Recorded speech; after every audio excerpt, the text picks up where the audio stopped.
Bonjour à toutes et à tous, on est ravis de vous retrouver en ce samedi matin, un peu frisqué, mais on va se tenir chaud toute la journée dans cette salle. Pour cette assemblée représentative, j'ai le plaisir de démarrer cette journée, on sera nombreux à passer ici, avec William Martinet, qui fait partie de nos nouveaux députés élus à l'Assemblée nationale en juin dernier. Merci Manon. Bonjour à tous. Donc, je suis moi aussi très heureux d'être avec vous pour cette journée et pour participer à cette animation qu'on va donc faire avec Manon Aubry, notre députée européenne, qu'il n'est plus nécessaire de présenter. Vous avez l'agenda dans vos petites pochettes. Pour ce matin, l'objectif est, comme promis, de travailler sur le texte qui a été lui-même travaillé par la coordination des espaces, présenté il y a plusieurs semaines de cela, sur lequel vous avez eu l'occasion de travailler au sein de vos groupes d'action respectifs. L'occasion aussi ce matin de commencer à vous présenter quelques bilans de Paul. Alors, je fais une petite astérix, je suis du sud de la France, il y en a certainement ici dans cette salle. Je dis Paul, mais je me suis aperçue que quand je dis Paul, des gens ne comprennent pas. Donc c'est Paul ou Paul, en fonction de où est-ce que vous venez aux quatre coins de la France.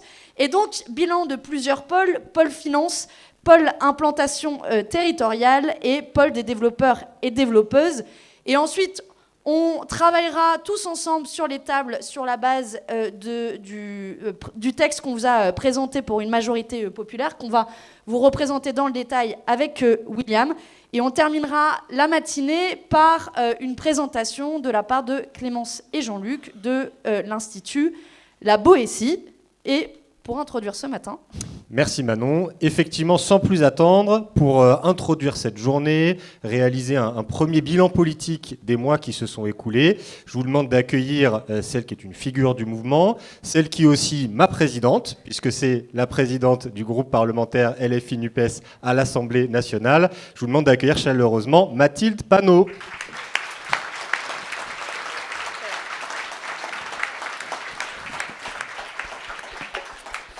Bonjour à toutes et à tous. Merci à Manon et William. Je suis très heureuse de vous retrouver ce matin pour cette assemblée représentative qui marque, je crois, un moment important de notre mouvement politique.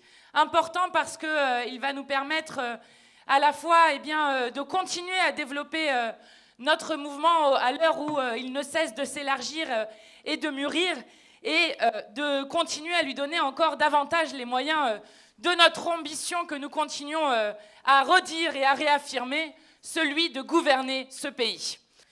Alors, cette ambition, elle est d'autant plus urgente quand on se rend compte, parce que parfois, il faut reprendre le fil du temps. L'élection présidentielle était il y a seulement 7 mois. L'élection législative était il y a seulement 5 mois. Et rappelez-vous toujours que le premier tour de l'élection législative a été gagné par nous, la nouvelle Union populaire écologique et sociale.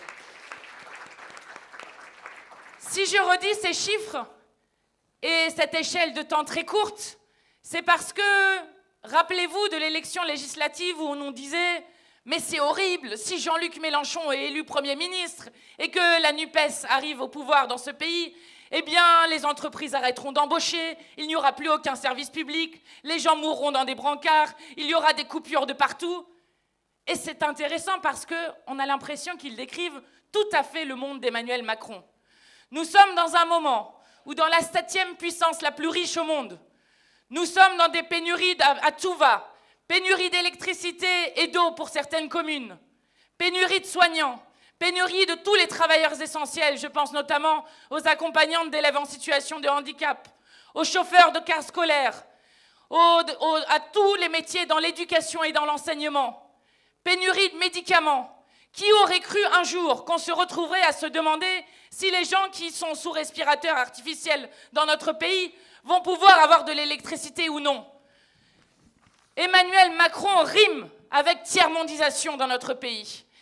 Et il y a un chiffre qui m'a effrayé cette semaine. Ce chiffre, c'est celui de l'Observatoire des inégalités. Alors vous savez, la Macronie, ils ont une technique tout à eux. Il y a 10 millions de pauvres dans le pays avec leur politique, 5 milliardaires qui possèdent autant que 27 millions de personnes. Leur politique, c'est hop, On supprime l'observatoire sur la pauvreté, comme ça la pauvreté n'existe plus. Alors cet observatoire des inégalités, ils ont dû oublier de le supprimer. Que dit-il? Que la moitié des personnes pauvres dans ce pays ont moins de 30 ans et qu'un tiers sont des enfants. Et je voudrais insister sur ce point. Les enfants sont les premières victimes et marquées dès le berceau par la maltraitance sociale de la Macronie. Lorsque vous vous retrouvez avec 42 000 d'entre eux qui vivent à la rue ou dans un hébergement précaire, lorsque ce sont eux qui, en premier, sont touchés lorsque l'on parle des coupures d'électricité par soit la hausse des prix des cantines scolaires, soit la fin des produits biologiques dans les cantines scolaires, lorsque l'on ferme des piscines et donc que ces enfants n'apprendront pas à nager. Ce sont eux qui sont les premiers touchés lorsque vous avez des pénuries de médicaments qui concernent d'abord et avant tout les enfants. Je pense notamment à l'amoxicilline. Je pense au Doliprane soluble, qui lui aussi est en pénurie dans notre pays. Les enfants sont les premières victimes de l'inaction écologique d'Emmanuel Macron. 3 enfants sur 4 dans notre pays respirent un air pollué. 3 enfants sur 4 respirent un air pollué. De même que pour les 12 millions de personnes qui subissent le problème de rénovation thermique, ce sont d'abord et avant tout les enfants qui se retrouvent avec des problèmes d'asthme et des problèmes respiratoires. Ce sont eux qui souffrent en premier lieu des politiques antisociales. Lorsque la Macronie essaye, comme ils l'ont fait récemment à l'Assemblée, d'expulser plus rapidement les locataires, ce sont les enfants qui en souffrent. Lorsqu'ils font des politiques qui permettent de diminuer les allocations chômage des précaires et des chômeurs de ce pays, ce sont là aussi les enfants qui en souffrent les premiers. Je le dis parce qu'il faut se rendre compte de ce qu'est en train de faire la Macronie dans ce pays. La Macronie dans ce pays est en train de sacrifier notre avenir et de faire en sorte que les plus jeunes de ce pays ne voient plus aucun horizon qui se réouvre. Et dans cet océan de malheur, notre force politique a un rôle historique à jouer. Celui à la fois d'être utile au peuple et celui de continuer toujours à dire qu'il existe une alternative dans ce pays.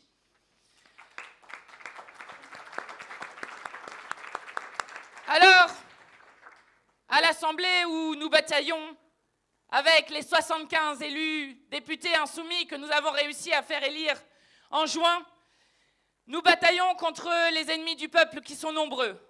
Vous le savez, il y a 89 députés d'extrême droite maintenant dans son pays, qui d'ailleurs sont en train de répandre le poison de la haine raciste partout dans ce pays. Et je voudrais vraiment dire un mot de soutien extrêmement fort aux 2 militants de Lyon qui ont été agressés, aux militants de l'Hérault qui ont été eux aussi agressés par des nervis encagoulés avec des barres de fer, aux députés Carlos Martins Bilongo qui ne peut se rendre nulle part dans le pays sans que des fachos écrivent qu'il retourne en Afrique.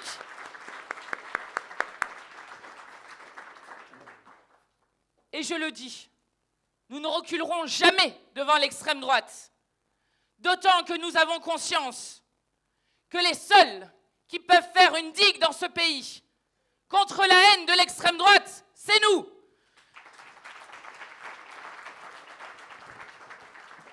Alors, main dans la main, ces ennemis du peuple votent ensemble contre l'augmentation des salaires. Ils votent ensemble contre le rétablissement de l'impôt de solidarité sur la fortune, contre le gel des loyers, contre la garantie d'autonomie à 1 100 €.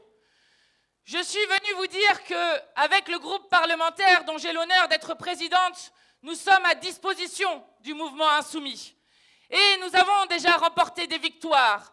Nous remportons des victoires quand William Martinet, mais avec évidemment beaucoup d'associations et de collectifs, arrive à faire annuler plutôt la suppression de 14 000 places d'hébergement qu'il voulait faire. Nous gagnons des victoires lorsque nous les empêchons d'introduire en catimini la réforme des retraites dans un amendement du projet de loi de la sécurité sociale. Nous obtenons des victoires quand, lors de notre niche parlementaire, nous faisons entrer la France dans la grande porte de l'histoire en faisant introduire le droit à l'avortement dans la Constitution. Nous les mettons face à leurs contradictions sur notre proposition de loi sur la corrida, ou avec un gouvernement qui fait de l'obstruction sur le texte porté par Caroline Fiat sur la réintégration des soignants suspendus, que nous n'oublions pas. Alors, ils n'ont pas d'autre choix pour continuer leur politique de maltraitance sociale et écologique que d'utiliser la force, le passage en force constant. Ils sont à leur 8e 49.3. Pourquoi ? Ils n'ont pas de mandat dans le pays pour continuer cette politique. Vous n'avez qu'à voir la réforme des retraites qu'ils veulent nous servir à la rentrée. 8 Français sur 10 y sont opposés. 8 Français sur 10 y sont opposés. Alors, dans la rue et dans l'hémicycle, vous pouvez compter sur nous, les parlementaires insoumis, pour partout dans le pays, les faire battre en retraite. Nous sommes à disposition du mouvement. Et n'oubliez jamais, parce que dans des moments où la souffrance sociale est tellement forte, parfois on se sent un peu impuissant, parfois on se sent un peu résigné dans le pays. N'oubliez jamais que la plus grande force d'un mouvement, c'est la force de son nombre.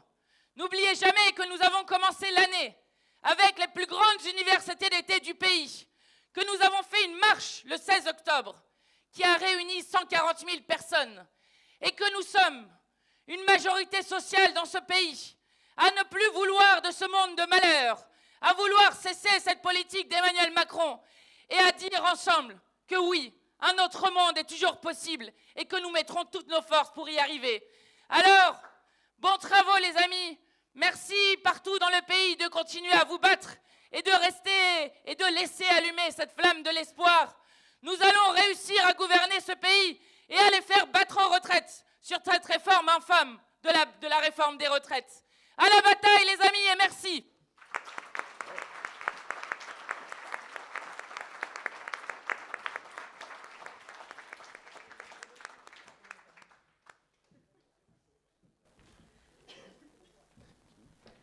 Je risque de m'appuyer un petit peu sur la table. Vous voyez que je ne ferai pas la blague de nos copains du SO qui a dit que c'était le festival de Cannes parce que j'étais en béquille. Bon voilà, je vous laisse méditer sur cette blague. J'avais promis que je la répéterais pas, mais en fait, au final, je l'ai trouvée drôle. Pour faire la transition, Mathilde, je crois, a donné très justement le contexte politique. Et dans ce contexte, quand on est une force politique qui passe de 17 à 75 députés, l'enjeu, c'est comment on transforme notre outil, notre mouvement, pour être à la hauteur des attentes et pour passer une nouvelle étape dans le déploiement de notre mouvement, pour être cette force politique prête à gagner le pouvoir, à le conquérir et à construire cette alternative à Emmanuel Macron. C'est tout l'objet du travail qu'on a mené ces dernières semaines et qui a en réalité démarré déjà aux amphis. Mathilde a dit un mot des amphis, qui a démarré aux amphis et qui a été piloté par la coordination des espaces actuels, mais qui va se transformer, que nous avons entamé ce travail. Il a été alimenté par l'ensemble des espaces actuels du mouvement. Il a été alimenté aussi par des remontées des insoumis. Et sur cette base, nous avons présenté, il y a plusieurs semaines de cela, un plan de travail qui est la base de travail aujourd'hui, avec 17 points qui ont été regroupés en 4 axes.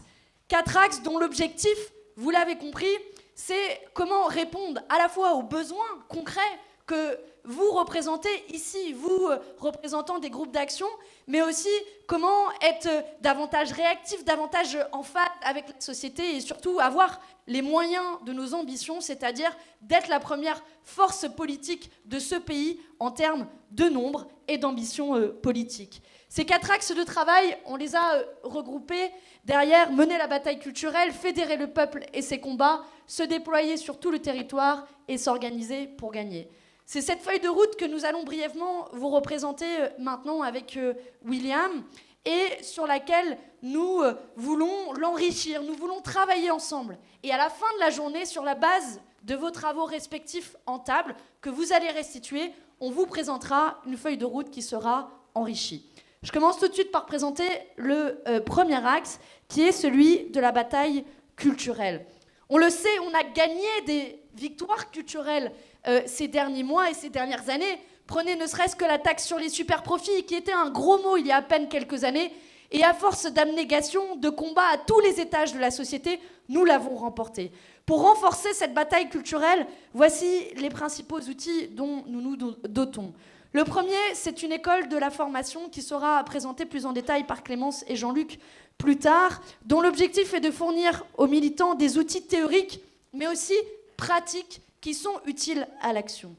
Deuxième axe, le lancement des cafés populaires, dont l'objectif est de créer à l'échelon local des exercices d'éducation populaire, de débat d'idées, finalement de s'emparer des outils politiques de la France insoumise. Ensuite, notre objectif est de continuer à développer quelque chose qui existait déjà depuis 2017, que sont les ateliers des lois, et qui permettent à chaque citoyen, finalement, de correspondre à la promesse politique qui est la nôtre, qui est de venir participer à l'écriture d'un projet de loi ou d'une délibération locale, pour s'assurer que la voix de nos 75 députés à l'Assemblée nationale porte aussi ces projets de loi qui ont été élaborés par des citoyens.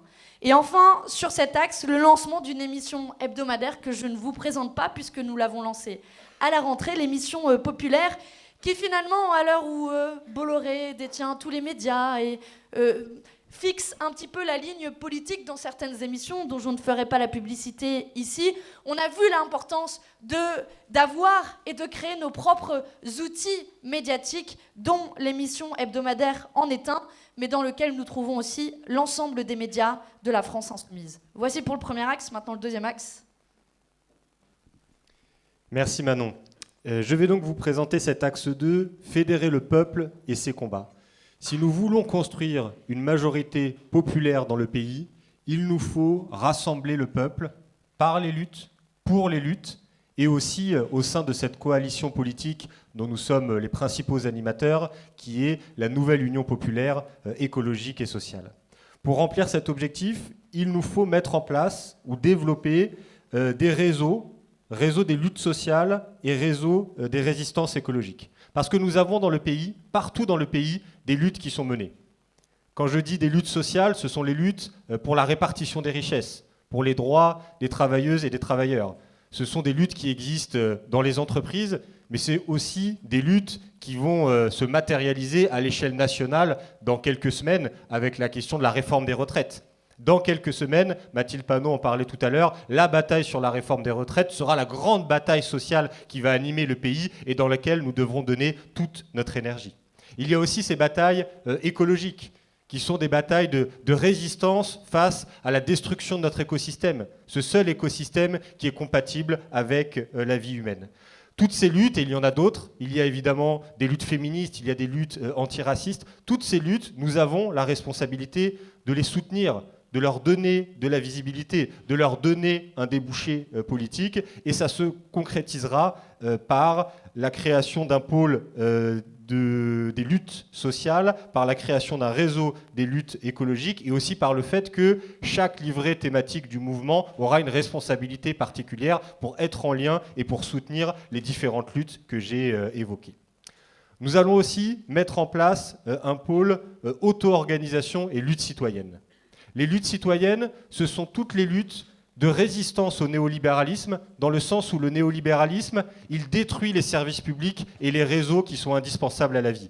Le néolibéralisme, il détruit l'école, il détruit l'hôpital, il détruit les transports en commun. Tout ça se traduit par des difficultés extrêmement concrètes et extrêmement fortes dans la vie quotidienne de chacun et chacune d'entre nous. Eh bien, le pôle auto-organisation et lutte citoyenne, il doit aider à construire ces combats qui sont souvent auto-organisés, puisque comme ils partent de sujets très concrets de la vie quotidienne, eh bien souvent ce sont des personnes qui ne sont pas forcément dans une organisation syndicale, encore moins dans une organisation politique, mais qui, face à la nécessité de la survie, s'auto-organisent entre elles pour mener la lutte, et nous avons besoin de les soutenir, et nous avons besoin de renforcer ces luttes citoyennes, et nous allons le faire.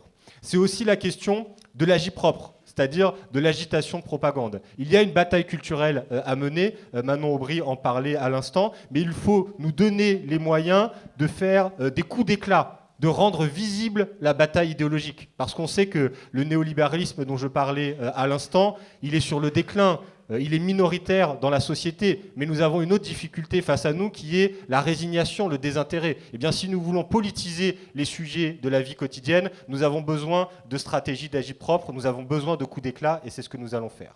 Et enfin, pour conclure sur cet axe 2, il y a la question de la NUPES. Je disais que nous étions le principal animateur de la NUPES, il faut continuer à le faire. Alors il y a bien sûr l'intergroupe parlementaire que nous avons à l'Assemblée nationale, mais la NUPES, elle doit vivre sur le terrain avec les assemblées de circonscription, et elle doit vivre à l'échelle nationale. Nous allons transformer ce qu'était le Parlement de la nouvelle Union populaire écologique et sociale en une agora afin de continuer à faire vivre le débat entre nous et de continuer à renforcer la NUPES.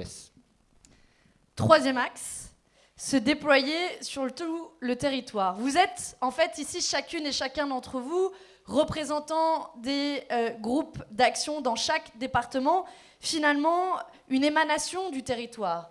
Mais notre objectif est de ne pas s'arrêter là. Nous avons tous en tête des endroits du territoire dans lesquels nous avons besoin de nous renforcer. Nous avons besoin d'être davantage encore présents sur le terrain. Quoique, je le dis au passage, que bien souvent, et on s'en aperçoit après cette période électorale, nous sommes souvent les seuls sur le terrain, et vous le savez bien quand vous tractez sur les marchés.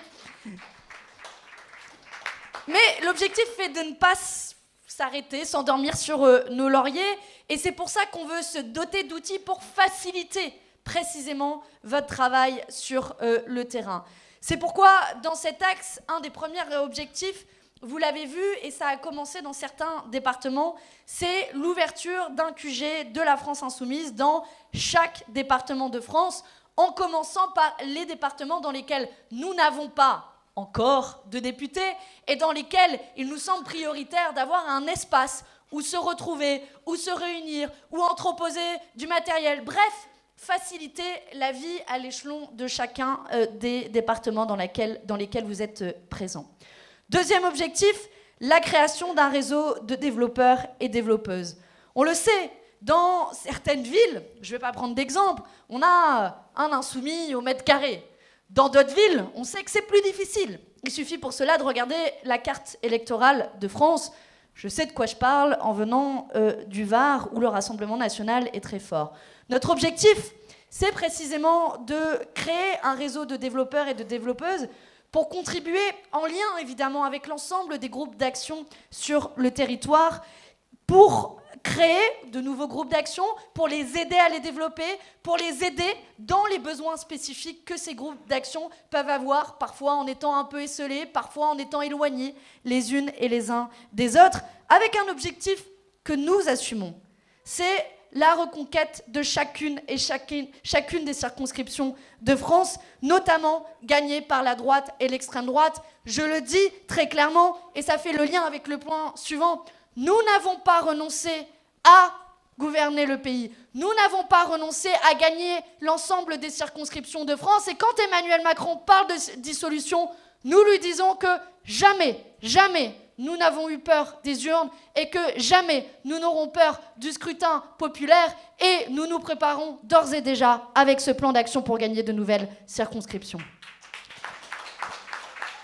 Enfin, vous le connaissez, les caravanes populaires qui sont un des outils que nous avons développés régulièrement, nous allons continuer à les faire, y compris quand il n'y a pas de période électorale, et des correspondantes et des correspondants d'immeubles, pour qu'à l'échelon de chaque immeuble, oui, nous puissions être les représentants des problématiques qui sont posées. Nous pensons tous, par exemple, à cet ascenseur qui est en panne et à cette grand-mère qui ne peut pas faire ses courses depuis le 10e étage. Voilà pourquoi nous avons besoin de représentantes partout, et nous allons continuer à développer les correspondants d'immeubles. Dernier axe. L'axe 4, s'organiser pour gagner. Nous avons besoin d'une France insoumise réorganisée, renforcée, qu'elle soit prête au combat. Premier sujet, c'est le déploiement des groupes d'action. Les groupes d'action, bien évidemment, vous les connaissez. C'est la brique élémentaire par laquelle se construit l'action militante. Ils vont fonctionner sur les mêmes principes de liberté de création, de liberté d'action dans le cadre de l'avenir en commun, de petits groupes, puisque c'est ça qui facilite l'implication dans l'action. Mais nous allons nous donner des objectifs d'identification sur le territoire, là où il manque, là où il faut créer des groupes d'action. Nouveauté importante, c'est le lancement des boucles départementales. Les boucles départementales, alors je le dis tout de suite, elles n'ont pas vocation à prendre des décisions qui s'imposeront au GA ou à d'autres. Non, la boucle départementale, c'est le lieu de partage d'expériences, de partage d'informations et de prise d'initiative entre insoumis à l'échelle du département. Cette boucle départementale, elle peut échanger par voie numérique, elle peut se réunir en présentiel. Sa composition est la suivante. Les binômes d'animation des groupes d'action certifiés, les élus départementaux, régionaux ou les députés qui sont présents dans le département. Si jamais il n'y a pas de député présent dans le département, c'est le député référent du département qui joindra cette boucle départementale. La boucle départementale, elle fonctionne sur le principe du consensus et elle a comme objectif de faire un appel à volontaires pour qu'à l'échelle du département, nous ayons des binômes qui sont responsables de la prise en charge de tâches absolument opérationnelles. C'est la gestion de la caisse départementale, j'en parlerai juste après, c'est une histoire dessous.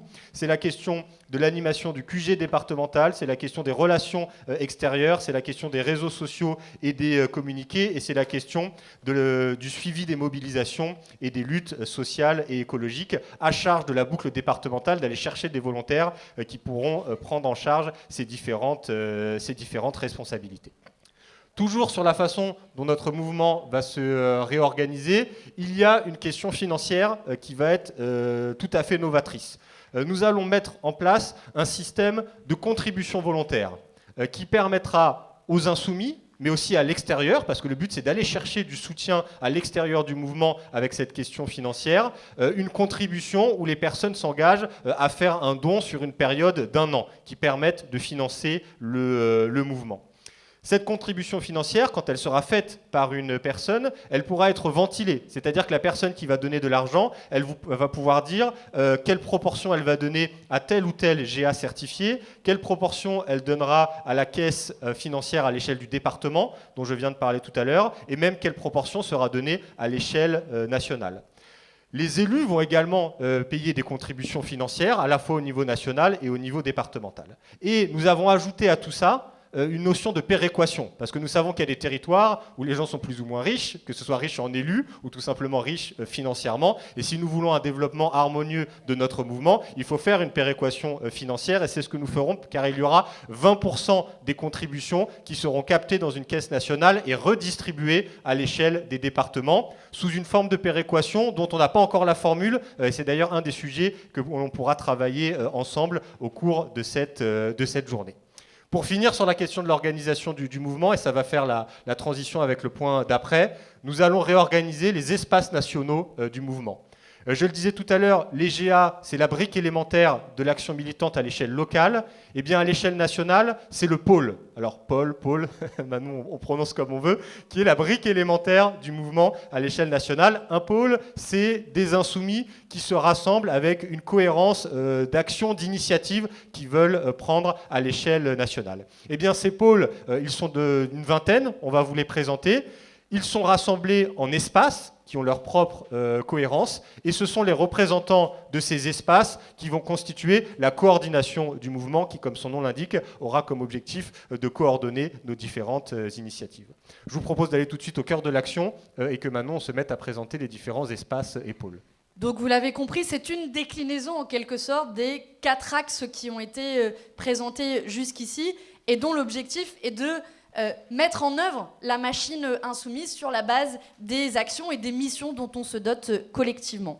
Premier espace, ils sont dans l'ordre alphabétique, bataille de la société, qui réunit plusieurs pôles. Le pôle du réseau des luttes sociales qui existait déjà, piloté désormais par Marina Mesure et Philippe Juravert. Le pôle auto-organisation et lutte citoyenne, piloté par William. Le pôle des réseaux des résistances écologiques, qui est un nouveau pôle qui est ici créé et piloté par Martine Billard et Loïc Prudhomme. Et le pôle des actions d'Agite Propre, je ne reviens pas sur les détails puisque William l'a présenté, piloté par Alma Dufour, avec une représentation à la coordination de William Martinet et de Marina Mesure. Alors l'espace suivant, C'est l'espace bataille des idées et formation, avec un pôle argumentaire qui sera co-animé par Paola Collado et Julien Millot, un pôle des groupes thématiques animé par Clémence Guettet et Adrien Clouet, et un pôle des cafés populaires animé par Daniel Obono et Sylvain Noël. Et ce seront donc Adrien et Daniel qui représenteront ces pôles à la coordination, et Clémence Guettet et Jean-Luc Mélenchon, qui sont coprésidents de l'Institut La Boétie et qui, à ce titre-là, siégeront également à la coordination des espaces. Les batailles ne seraient pas complètes si on ne parlait pas évidemment de bataille électorale. Nous assumons d'être un mouvement qui veut conquérir le pouvoir. Bataille électorale dans laquelle nous retrouvons 3 pôles. Celui des analyses électorales, piloté par Nathalie Ozziol et Salomé Chesson. Celui des stratégies électorales, piloté par Alexandra Mortet et Paul Vanier. Et enfin, le pôle sur le droit électoral, et notamment pour traiter tous les contentieux qu'il peut y avoir dans des élections, piloté par Clara Ourquet et Alexandre Caïto, avec une représentation à la coordination des espaces de Nathalie Ozziol et Paul Vanier. Ensuite, nous avons l'espace bataille médiatique, avec les pôles Médias Insoumis, animé par Sophia Chikirou, Veille et riposte médiatique, animé par Manuel Bompard, et Campagne numérique, animé par Bastien Parizeau. Et ce seront Sophia et Manuel qui représenteront ces pôles au sein de la coordination. Ensuite, nous passons au développement du mouvement que nous avons largement exposé, qui sera composé de 3 pôles.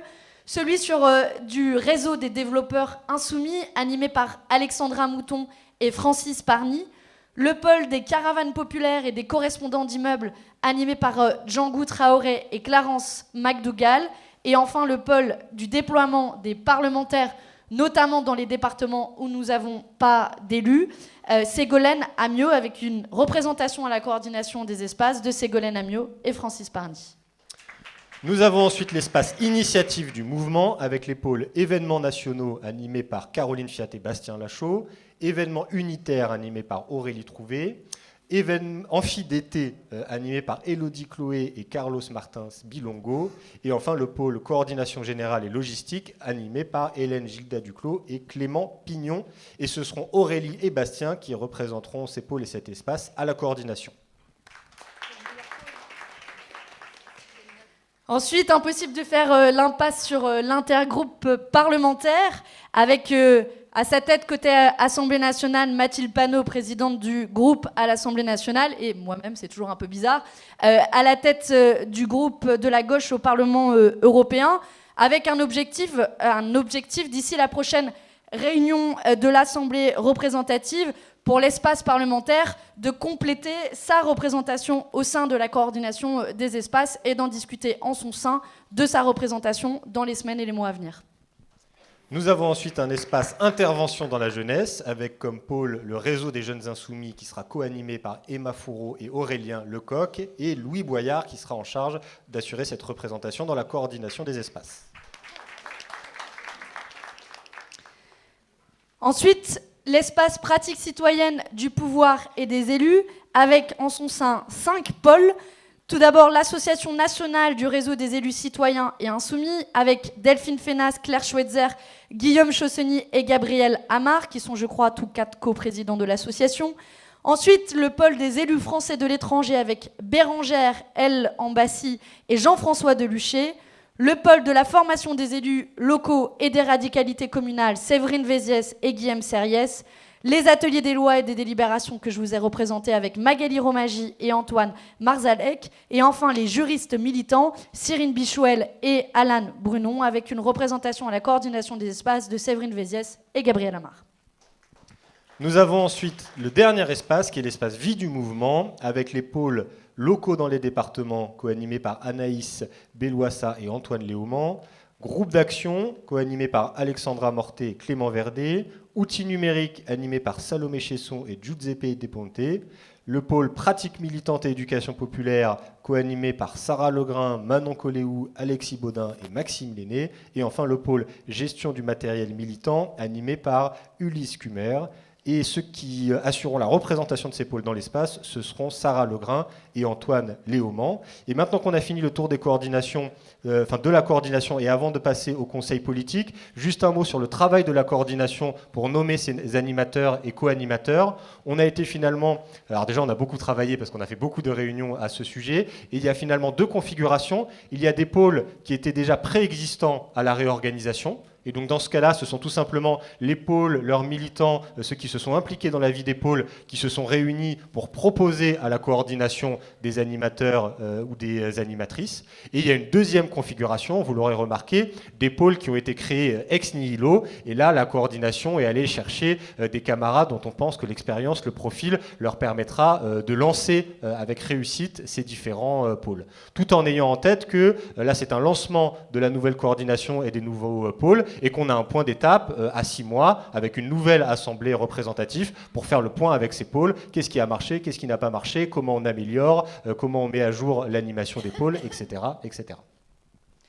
Et enfin, pour conclure, il est proposé de créer un conseil politique qui se réunira une fois par mois et dont l'objectif est d'échanger sur les orientations stratégiques et les campagnes du mouvement. Comment mener la lutte, par exemple, contre le Rassemblement national, comment mener la bataille des retraites, et qui sera composé de l'ensemble des membres de la coordination des espaces, mais aussi de chacune des 6 organisations politiques qui sont intégrées ou associées à la France insoumise, parmi lesquelles nous trouvons le Parti de gauche, les Insoumis communistes, la gauche écosocialiste, Rêve, le POI et Picardie debout. Et enfin, il sera également composé de personnalités qui assument des fonctions de représentation du mouvement au sein de l'Assemblée nationale et du Parlement européen pour avoir un conseil large, pluriel, qui nous permette de réfléchir ensemble aux principaux enjeux politiques que